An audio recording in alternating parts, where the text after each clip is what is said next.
Всем привет, девочки! Сегодня у нас распаковка небольшая. На Северный базарчик мы не ездили, но нам все привезли. Привет от нашего петушка. Как только я взяла в руку камеру, он поет и поет. Булочки с начинкой, точно не знаю с какой, Румиса выбирала. Очень вкусные мягкие лепешечки, домашние, по-моему. Домашняя сметана. Мы и в тот раз брали, и сегодня заказали. Пока есть, потом будем делать из нее топленое масло. Это свежий творог, не соленый, для моих любимых сырничков. Свежее молоко и сыворотка морс. Из морс мы делаем или пирожки, или пить даже полезно.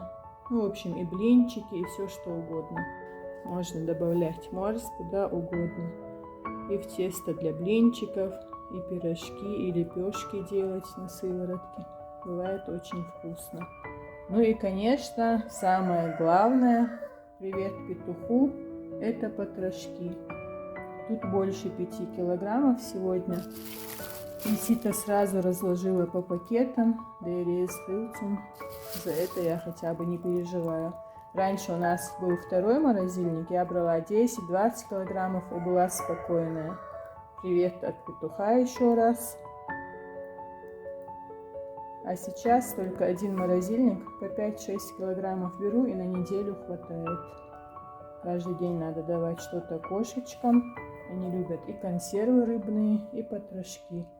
А Белоснежка кушает только печень. Все, всем хорошего дня, до бяртки, до холмасера, хороших выходных, крепкого здоровья. Всех люблю, пока-пока.